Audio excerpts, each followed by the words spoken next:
Hello viewers, today I come to you with another episode. This is a response to a question raised by a postgraduate in Gurgaon. She asked me, how does one take decisions when you are in a fix, you are confused? How do you make up your mind and take a decision? Many people are worried about the consequences of their decision that might manifest negatively in future. So many would like to know, how do we take a decision so that our future is not ruined or we do not experience negative consequences of our decision. Now there is a time element that has been brought in to this particular question, that is future. Okay, time has three dimensions: the past, which is an experience, the present, which is an experiment, and the future, which is merely an expectation. So we act in the present, and the act of decision making involves the conditions and the context that exist in the present. So we are concerned about what we decide at the present.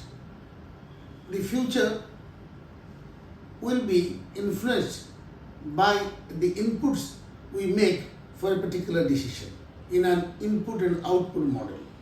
We may be, to a great extent, anticipate the consequences of our decisions in future. But that should not deter us from taking decisions. And decision making are essentially of two types. One is an executive decision, the other is circumstantial. Third, I may add, which is experimental. The executive decision is one when you decide and try to execute it. Both approaches are correct. They depend on the context and the personality traits of the one taking the decision. The executive decisions are those when you make up your mind, take a decision and execute it. The circumstantial decisions are those which are choices made out of multiple choice against the conditions that obtain at that moment. An experimental decision is one you go for it because you want the results of the decision and you wait for the consequence of that particular decision. For instance, if you are appearing in civil service exam, you want to be a civil servant, and so you want to take that exam. You may pass or you may not. So this is experimental. Coming back to decision making, let us take a couple of concrete examples. One could be that you are pursuing your PhD and you have two options. You have an admission offer in a foreign university with a bank loan, and you have another admission opportunity in an Indian university with a UGC fellowship. What will you choose? This will again depend on a few other variables that you may have to factor. For instance, the advantage of exposure, the benefit of doing a PhD in a reputed foreign university. On the other hand, for the Indian university, the PhD that you will do would be with the Indian professors, so you build your contacts that might help you in your job opportunity. So when you bring in other variables, the decision making becomes easier. It depends again on your personality traits. If you have a propensity for exposure, quality education, the brand value, then you may go for perhaps a foreign university. But if your preference is to stay in the country and occasionally go to foreign universities and pursue a career opportunity with certain amount of certainty, then what would perhaps be possible when you come back after 4 or 5 years from abroad after completing your PhD.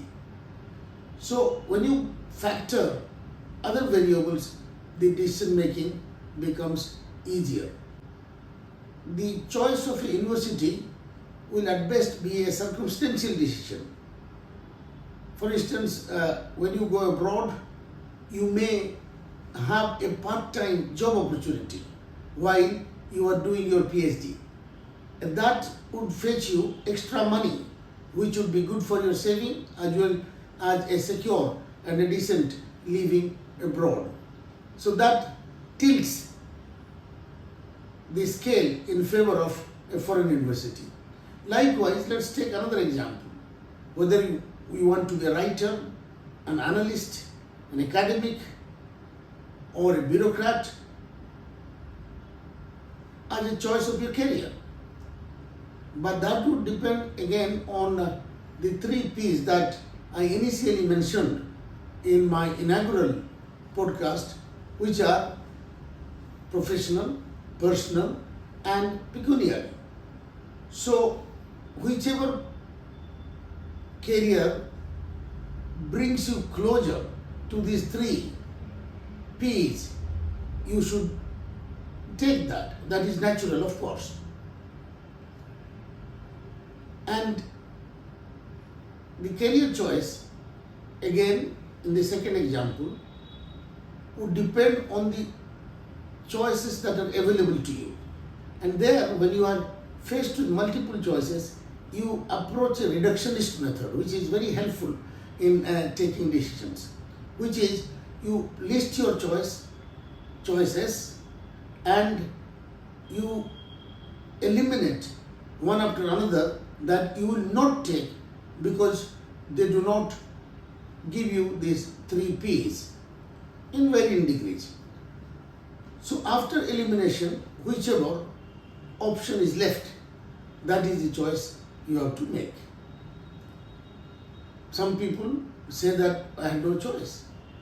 That is another way of taking decisions, because you are not, by the pull of the circumstances, able to get your preferred choice. In that case, you will take the next best available, or you take the only available choice. So that is a circumstantial decision and you will have to accept it. There is a saying that if you do not get what you like, you must like what you get. So the circumstances shape your decision, and for want of better choice, you take that decision.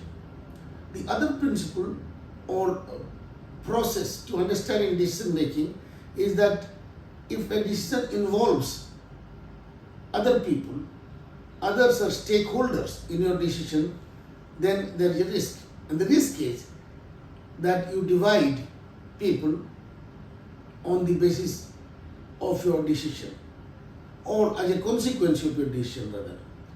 So what is said also is that when you decide, you divide. But you should be able to anticipate the division or the difference that might ensue after you have taken the decision. And you should be able to manage that risk. In normal project development language, it is called risk assumption and its mitigation. So one should be prepared and responsible for the fallouts of the decision one makes. Finally, I must tell you that the act of decision making is certainly complex, but it can be simplified by bringing in the variables like context, conditions, and your own personality and proclivities. So it should be easy, and you have to make it easy because we take decisions all the time, all our life. And how to make an intelligent decision without risking so many negative fallouts either for yourself or other stakeholders is what we are talking about today. Thank you. I'll come back again with the other question that will come up from the viewers. Have a good day.